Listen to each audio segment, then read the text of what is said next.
Hello friends, welcome back to my channel. Friends, general ज्ञान channel में आपका स्वागत है। सो फ्रेंड्स, आज हम लोग यहाँ पे बात करेंगे जो आपका डीआरडीओ का एग्जाम हुआ है, जो 6 और 7 तारीख को आपको एग्जाम हुआ है, उसके क्वेश्चन के एनालिसिस के बारे में बात करेंगे। वीडियो को शुरू से एंड तक देखिएगा, आपको अच्छे समझ में आएगा किस टाइप से क्वेश्चंस आ रहे हैं फ्रेंड। क्योंकि आप चाहे जिस भी ट्रेड से हो, चाहे आप इलेक्ट्रीशियन हो, चाहे आप फिटर हो, चाहे आप कोपा हो, और भी अदर ट्रेड से हैं आप और एग्जाम दे रहे हैं आप, तो आप इस वीडियो को एंड तक देखिएगा, आपको अच्छे से समझ में आ जाएगा। क्योंकि मैंने फ्रेंड्स वहां पे ये क्वेश्चंस देखे हुए हैं कि कैसे कैसे टाइप्स के क्वेश्चंस आ रहे थे, इसीलिए मैं आपको बताना चाहता हूं। पूरे वीडियो को देखिएगा। और मैं आपको बता दूं, वहां एग्जाम सेंटर में मैं वीडियो इसलिए नहीं बना पाया क्योंकि मेरा जो बैटरी था वो बैटरी लो थी, इसलिए हम लोग वीडियो वहां पे नहीं बना पाए हैं।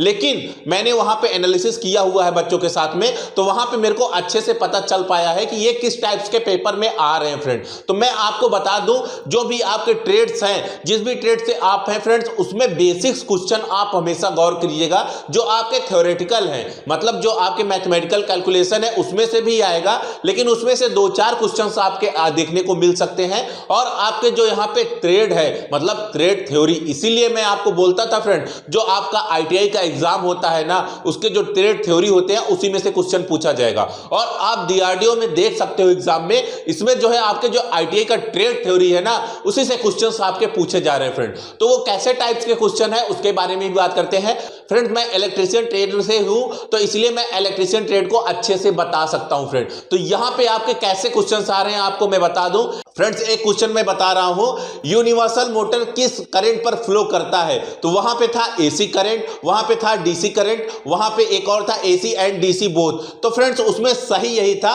कि एसी एंड डीसी बोथ, मतलब कि एसी करंट पे भी यूनिवर्सल मोटर काम करती है और डीसी करंट पे भी यूनिवर्सल मोटर काम करती है फ्रेंड। तो फ्रेंड्स, ट्रांसफार्मर से भी बहुत सारे क्वेश्चंस आ रहे थे।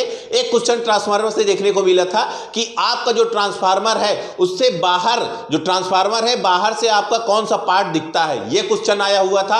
और उसके बाद वहां पे आपका बकोज रिले पर आया था फ्रेंड्स, और भी वहां पे बहुत सारे ट्रांसफार्मर के क्वेश्चन देखने को मिले थे। और हाँ, डीसी सीरीज मोटर से आपको बहुत सारे क्वेश्चन देखने को मिले थे। और उसके बाद यहां पर आपको जो है आप वायरिंग, जो कंडक्ट वायरिंग होती है, जो आपके अंडरग्राउंड वायरिंग होती है फ्रेंड, अंडरग्राउंड वायरिंग से क्वेश्चंस आए थे, तो उसमें भी क्वेश्चन आए हुए थे। और उसके बाद यहां पे जो वायर्स होते हैं अंडरग्राउंड वायरिंग में यूज होते हैं, या फिर आप बाहर से भी करते हो वायरिंग, तो जो यूज होते हैं, और उसमें पूछा गया था फ्रेंड्स कि आपका जो मानक है वो वायर का कितना एमएम होता है। ऐसे टाइप के क्वेश्चंस आए हुए थे। और फ्रेंड्स मैं आपको बता दूं, और भी अदर ट्रेड से हैं, तो आप एकदम बेसिक क्वेश्चन पढ़ के जाइएगा, क्योंकि बेसिक क्वेश्चन बहुत सारे क्वेश्चंस पूछे जा रहे हैं फ्रेंड्स। वहां पे बहुत सारे बच्चों से एनालिसिस किया, उससे मेरे को यही पता चला कि जो आपके बेसिक क्वेश्चन है, बेसिक क्वेश्चन बहुत पूछे जा रहे हैं। तो आप लोग अगर आईटीआई ट्रेड को अच्छे से पढ़े होंगे ना, जब आप आईटीआई कर रहे थे या उसके बाद भी आपने अच्छे से अपने ट्रेड को पढ़ा हुआ है ना, इस क्वेश्चन को आप इजीली क्रैक कर ले जाओगे, ये मेरा दावा है फ्रेंड।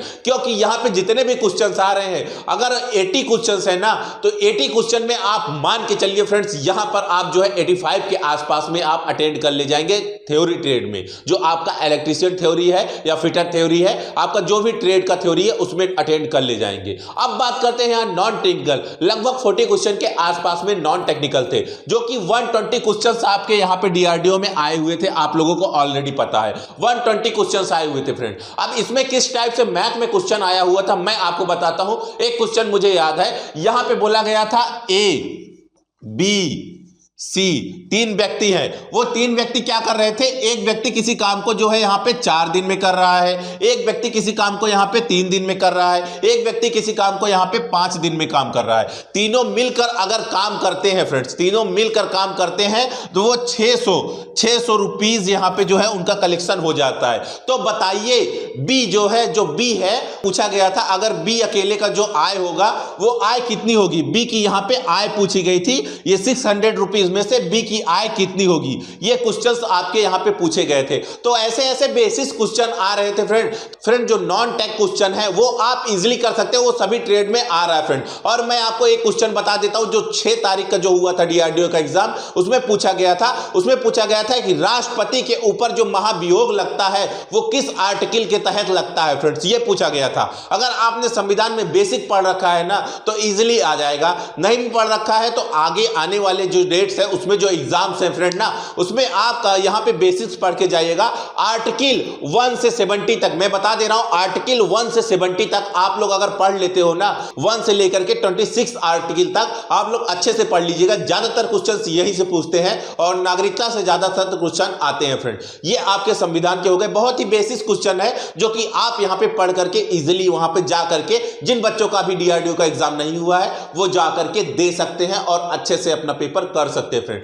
बेसिक क्वेश्चन पूछे जा रहे हैं। और आपके इंग्लिश में आप आईटीआई बच्चे जो हैं बहुत डरते हैं, इंग्लिश में जो है बहुत सारे बच्चे हैं जो डरते हैं। तो फ्रेंड्स आप लोग परेशान मत होइए, जो बेसिक क्वेश्चन है इंग्लिश के 4-5 क्वेश्चन वहां पे मेरे को देखने को मिला था, तो वहां पे जो बेसिक क्वेश्चन है फ्रेंड, जो बेसिक क्वेश्चन है जो आपके इंग्लिश के, वो आप पढ़ लीजिएगा।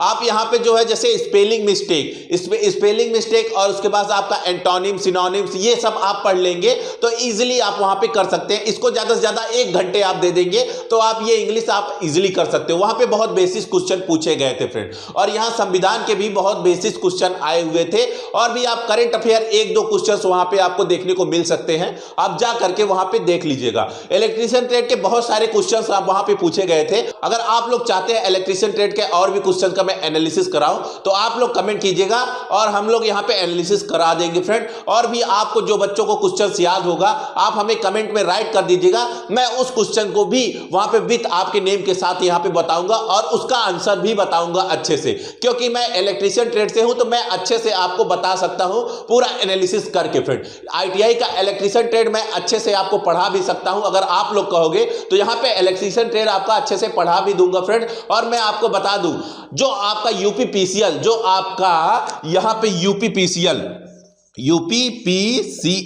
यूपीपीसीएल के जो एग्जाम होंगे, यानी Uttar Pradesh power corporation limited, ये आपने फॉर्म फिलअप कर ही रखा होगा। जिन बच्चों ने फिलअप कर रखा है, अगर वो चाहते हैं इलेक्ट्रीशियन ट्रेड मैं आपको पढ़ाऊं तो कमेंट कीजिएगा। यहां पे फ्रेंड्स मैं आपको कंप्लीट इलेक्ट्रीशियन थ्योरी में जो भी क्वेश्चंस यूपीपीसीएल में पूछे जाते हैं उस टाइप के क्वेश्चंस यहां पे मैं पढ़ाऊंगा।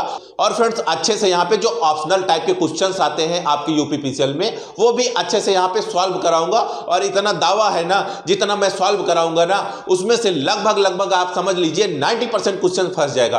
क्वेश्चन देगा कहां से, क्वेश्चन कहां से देगा फ्रेंड्स, क्योंकि आपका जो यहां पे जैसे ट्रांसफार्मर है, अब ट्रांसफार्मर से ही तो क्वेश्चन देगा इलेक्ट्रीशियन थ्योरी में, उससे बाहर तो नहीं जाएगा। अगर वो ट्रांसफार्मर के बारे में पूछेगा तो आपका बकोल्ज रिले हो गया, उसके बाद आपका यहां पे जो ऑयल होता है, ऑयल से पूछेगा फ्रेंड। और यहां पे मैं आपके क्वेश्चन और याद आ गया डीआरडीओ का, यहां पे पूछा गया था जो आपका ऑयल होता है उसमें कितने % नमी चाहिए होता है फ्रेंड, तो वहां पे लगभग 0% के बराबर, अगर 0% दिया है तो उसको करेक्ट मार दीजिएगा, नहीं तो उसमें से थोड़ा सा पॉइंट करके रहता है 0.53 के आसपास में, तो इतना अगर नमी रहता है तो चल जाता है फ्रेंड। ऐसे टाइप्स के बहुत सारे क्वेश्चंस वहां पे पूछे गए थे। तो अगर आप चाहते हैं ऐसे टाइप के क्वेश्चंस आपको तैयारी करवाऊं, आपको जो है यहां पर एक क्वेश्चन को यहां पे अच्छे से तैयार करवाऊंगा फ्रेंड। और यहां पे यूपीपीसीएल के जो भी एग्जाम्स होंगे उसके लिए मेरा पीडीएफ तैयार हो रहा है, जैसे तैयार हो जाता है मैं आपको बता दूंगा। और फ्रेंड्स यहां पे यूपीपीसीएल के तहत जो भी है उसके अकॉर्डिंग यहां पे ऑब्स्टिकल टाइप क्वेश्चन यहां पे सॉल्व कराऊंगा, अगर आप लोग चाहते हैं। अगर आप चाहते हैं कि हम सॉल्व कराएं तो कमेंट कीजिएगा, अच्छे से इलेक्ट्रीशियन थ्योरी मैं तैयार करवा दूंगा फ्रेंड। और जो अदर ट्रेड्स के बच्चे हैं वो भी परेशान मत हो, उनके लिए भी मैं कुछ ना कुछ यहां पे आगे जो है इन फ्यूचर में करूंगा और अच्छे से तैयार करवा दूंगा उसको भी। यहां पे मेरे को पता है बहुत सारे बच्चे ऐसे हैं ना जो कि यहां पे सिर्फ कहने के लिए आईटीआई कर लिए, लेकिन उनको ज्यादा आता नहीं है, अपने ट्रेड के बारे में ज्यादा कुछ जानते नहीं है। तो उन बच्चों का भी मैं साथ दूंगा, उनके लिए भी कुछ ना कुछ करूंगा फ्रेंड। तो आप लोग यहां पर जो है अगर आए हैं, अगर आप चाहते हैं कि आप लोगों को सपोर्ट करूं और आगे तक इलेक्ट्रीशियन थ्योरी या भी अदर भी ट्रेड्स के जो फिटर्स हैं फ्रेंड्स, अगर आप लोग चाहते हैं कि जो और अदर ट्रेड्स हैं उनको भी अच्छे से स्टडी करवाऊं, तो आप लोग जो है चैनल पे आए हैं तो सब्सक्राइब कर दीजिएगा और उसके बाद कमेंट जरूर कीजिएगा फ्रेंड्स, मैं आगे यहां पे जो है जिससे कि अच्छे से पढ़ा सकूं फ्रेंड। और आप लोग का सपोर्ट रहेगा तो आगे तक भी जाएंगे फ्रेंड्स। इलेक्ट्रीशियन थ्योरी के बारे में आप लोग टेंशन नहीं लीजिएगा, इलेक्ट्रीशियन थ्योरी के खुद मैं टीचर हूं तो मैं आपको अच्छे से वहां पे पढ़ा दूंगा, आप लोग उसके लिए टेंशन नहीं लीजिएगा। अदर ट्रेड्स के लिए जो स्टडी है फ्रेंड, वो अदर टीचर्स को मैं इसी प्लेटफॉर्म पर लाऊंगा और वहां पे आपको जो है सॉल्व करवाऊंगा और स्टडी भी करवाऊंगा अच्छे से। अगर अदर ट्रेड्स वाले भी चाहते हैं ना कि आपको जो है आपके ट्रेड के जो आपके क्वेश्चंस हैं और वहां पे सॉल्व है ना आपको मिले, तो आप जो है यहां पे कमेंट कीजिएगा, मैं आपको भी अच्छे से यहां पे एनालिसिस करवा दूंगा फ्रेंड। तो यही सब मैं आपको बताने की कोशिश कर रहा था, बेसिस क्वेश्चन जो है ना फ्रेंड वो आपके यहाँ पे पूछे जा रहे हैं, जो आप लोग इग्नोर कर देते थे फ्रेंड्स। यहाँ पे जो कैलकुलेशन वाले क्वेश्चंस है ना वो बच्चे ज्यादा सॉल्व करते हैं, वो सोचते हैं वही आएगा, लेकिन यहाँ पे हो गया उल्टा, डीआरडीओ में हो गया उल्टा। यहाँ पे जो है आपके ट्रेड थ्योरी से क्वेश्चंस उठा करके पूछ लिया है, और फिटर वाले जो बच्चे हैं ना उनका भी यहाँ पे जो है ट्रेड थ्योरी से उठा करके क्वेश्चन पूछ लिया है। इसलिए मैं आपको बताना चाहता हूं कि आप अपनी ट्रेड थ्योरी को अच्छे से ध्यान से पढ़िए फ्रेंड। और मैं आपको बता दूं फ्रेंड, बहुत सारे बच्चे पूछ रहे थे कि सर मैं कौन सा बुक लूं जिसमें कि ये सब दिया हो। तो मैं आपको बता दूं फ्रेंड, जो आपने आईटीआई कर रखा है ना उस बुक से बेटर कोई भी बुक नहीं है। निम्मी पैटर्न की आपकी बुक होनी चाहिए। निम्मी पैटर्न यानी कि जो आपकी गवर्नमेंट की तरफ से बोला गया है, निम्मी पैटर्न की बुक होनी चाहिए। आप कोई भी बुक ले सकते हैं जो कि यहाँ पे आईटीआई, जो कि आपके आईटीआई के जो पेपर होते हैं, जो फ्रेंड्स जो आपकी आईटीआई की ट्रेड थ्योरी क्वेश्चंस होती है ना वही बेस्ट होती हैं, और वही बुक आप लीजिए, उसी से आप जो है यहाँ पे पढ़िए। और आपको अगर सॉल्व करना है ऑप्शनल टाइप क्वेश्चन तो आप कोई भी प्रैक्टिस सेट ले सकते हैं। जिस भी कॉम्पिटिशन का आपको एग्जाम देना है उस कंपटीशन की प्रैक्टिस सेट ले सकते हैं, वहां पे आप सॉल्व करके दे सकते हैं कि मुझे कितने क्वेश्चंस आ रहे हैं। लेकिन आपको ट्रेड थ्योरी पढ़ना है ना तो आईटीआई की बुक से ही पढ़ना पड़ेगा फ्रेंड, वही आपके लिए बेस्ट है। और आप इधर उधर के बुक में अगर भटकते हैं तो भटकते रहिए, वहां पे कुछ मिलने वाला नहीं है। आपको सही से बता दो, निम्मी पैटर्न की बुक जो आती है वही बेस्ट होती है, उसी से आप पढ़िए तो बेस्ट होगा फ्रेंड। और भी आगे मैं आपको अच्छे से बताता रहूंगा। आईटीआई वाले बच्चों और अप्रेंटिसशिप वाले बच्चों को यहाँ पे अच्छे से मैं साथ देता हूं फ्रेंड। लास्ट तक मैं आपको हमेशा साथ में बना रहूंगा फ्रेंड, जब तक आपको जॉब नहीं मिल जाती। तो फ्रेंड्स अभी के लिए इतना ही। थैंक यू, बाय बाय, जय हिंद।